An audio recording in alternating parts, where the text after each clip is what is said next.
আসসালামু আলাইকুম। ওয়ালাইকুম আসসালাম। সবাই কেমন আছেন? আমরা কুয়েতে আছি, সবাই আমাদের জন্য দোয়া করেন। আমরা অনেক ভালো আছি। কিছু প্রশ্ন থাকলে বলেন আমাদের। আপনার পরিচয়টা দেন ভাইয়া। আমার নাম মোহাম্মদ আলামিন, আমার বাসা ঝিনাইদহ জেলা সাদুয়াট ইউনিয়ন, এনায়েতপুর গ্রাম। কত বছর আগে কুয়েতে আসছেন? আমি কুয়েতে আসছি 7-8 মাস মতন। আমার দোস্ত আছে 4 বছর, আসিফ। ওর কাছে কিছু শোনেন, তারপরে আমি বাকি কথা বলছি। আচ্ছা, আপনার পরিচয়টা দেন ভাইয়া। আসসালামু আলাইকুম। ওয়ালাইকুম আমার সালাম রাহমাতুল্লাহ। জেলা ঝিনাইদহ সাদুয়াট ইউনিয়ন। আমার বাসা হচ্ছে পান্তাপাড়া।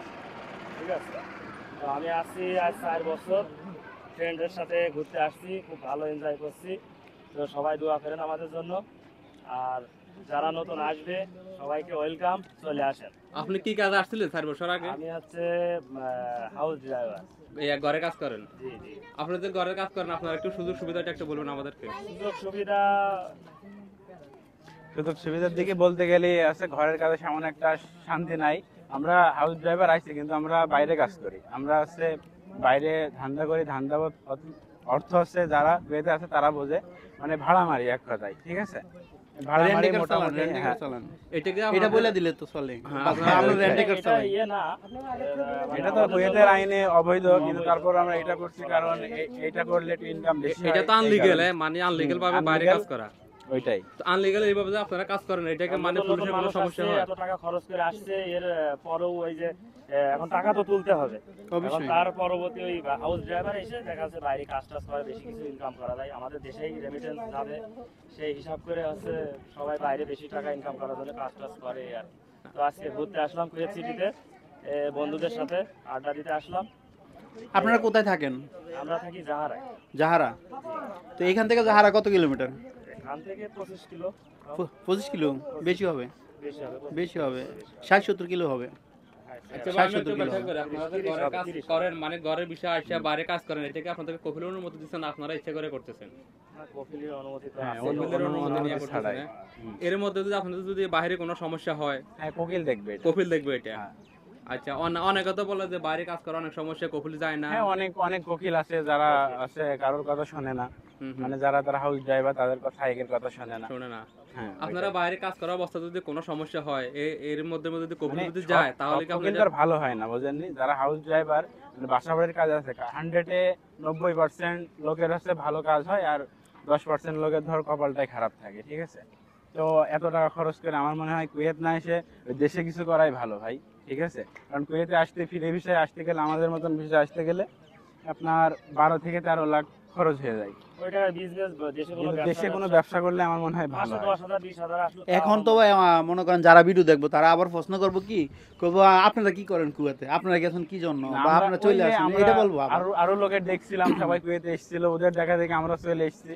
এসে নিয়ে তো বুঝতে পারছি কুয়েতের অবস্থা কিরকম কি। আচ্ছা, কুয়েতে যদি কাজ শিখে আসে, কি কাজে সবচেয়ে সুযোগ সুবিধা বেশি?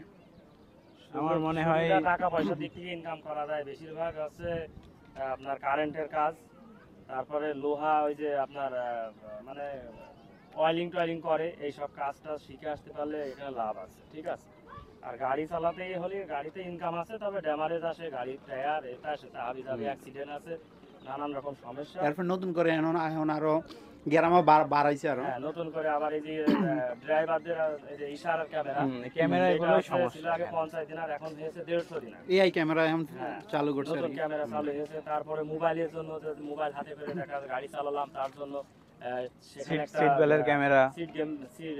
সিটির বেল্টের একটা ক্যামেরা আছে। সব মিলিয়ে এখন বর্তমান কুয়েতের অবস্থা বেশি একটা ভালো না, তারপরেও চলতে হচ্ছে। এখন কি করা, চলে আইছি এই এখন। আপনি তো 4 বছর আছেন, মোটামুটি কুয়েতের অভিজ্ঞতা ভালো আছে। কুয়েত দেশটা আসলে কেমন লাগে? কুয়েত দেশটা ভালো, ছোট একটা দেশ, খুব বড় একটা দেশ, বড় দেশ না। কিন্তু আইন কানুন খুব বেশি এখানে। আইন কানুন বেশি, এটা মেনে চলতে গেলেই সমস্যা। বিশেষ করে ড্রাইভিং ভিসায় যারা আসে তাদের হচ্ছে খুবই কষ্ট। তাছাড়া অন্য কাজে হয়তো একটু সহজ আছে, কিন্তু ড্রাইভিং ভিসাদের একটু প্রবলেম বেশি। গাড়ির ড্যামারেজ, তারপরে আপনার হচ্ছে অনেক অনেক দিক দিয়ে সমস্যা। বিশেষ করে ক্যামেরাটা বেশি প্রবলেম। যত কিছুই হোক, আমরা মনে করেন আমরা একটা প্রবাসী, একটা বাংলাদেশ, মানে আমরা এই দেশে আছি, এই দেশে আমরা আইন কানুন মতো চলতে হবে, কারণ আমরা দেশকে না, রিপ্রেজেন্ট আইনের করি। বিরুদ্ধে তো কোনো কিছু করাই যাবে না। আমরা দেশকে রিপ্রেজেন্ট করি, তাই না? অবশ্যই। তাহলে এই দেশে চলতে হলে কি করতে হবে? আইন মেনে চলতে হবে, তারপরে আপনার যে নিয়মগুলো আছে নিয়মগুলো মেনে চলতে হবে। চললে ইনশাআল্লাহ কোনো সমস্যা আসবে না আশা করি। আর যারাও ফ্রি ভিসা আসতে চান, যাদের নিজের কেউ নাই, তারা যেন ভাই এসেন না ফ্রি ভিসাতে, কারণ আসলে তাদের আপনাদের থাকার কোনো জায়গা হবে না।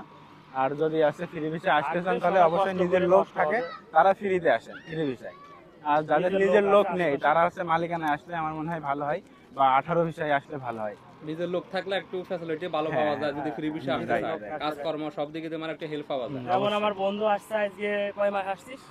5 মাস। 5 মাস আসছে। যে কোনো সমস্যা, যে কোনো বিপদ আপদ, দেখা যাচ্ছে আমি 4 বছর আছি, যে কোনো বিপদ আপদে ফেস করি বা যাই, যোগাযোগ থাকে, যখন তখন যেতে পারি।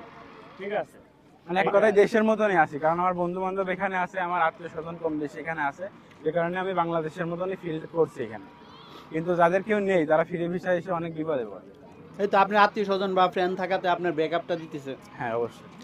আর কোম্পানির বিষয়ে কিছু বলার আছে, যারা কোম্পানিতে আসে, ক্লিনার না, কোম্পানিতে বর্তমানে কোম্পানির কাজ কোম্পানির আমরা বিষয়ে করিনি ভাই, আমরা তো মানে ফ্রি ভিসা এসেছি, এসেই মন করেন এইভাবে গাড়ি নিয়ে ঘুরছি আমরা। আচ্ছা, আমরা যে গাড়ি চালাই। রেন্টেকার যে গাড়ির বিষয়টা, যারা নতুন আসে তারা যদি মনে করেন এই বিষয়ে হঠাৎ করে যদি কেউ ডিসিশন নেয় বা আমি রেন্টেকার চালাবো, তাহলে তাদের সমস্যা কি হবে আর সুযোগ সুবিধাটা একটু বললাম তাদের জন্য। তারা নতুন তো নিয়ম কানুন জানে না, হুটহাট করে এই সেই ভুল করে, তারপরে তাদের আইনের আওতায় যদি কোনো ধরনের ভুল ত্রুটি তো হয়, নতুন সময় অনেক কিছু ভুল অনেক হয়। কিছুই হয়। অনেক কিছু ভুল হয়, সেই সময় দেখা যাচ্ছে আইনের চোখে পড়লে বা আইনের কোনো দেখা যাচ্ছে বিরোধিতা কোনো কাজ বা এরকম হয়ে যায়, তো সেই সময় তার আইনের যে ইয়ে আছে, নিয়মগুলো আছে, তার সেইগুলোই আছে ব্যবহার করা হয় তার উপরে।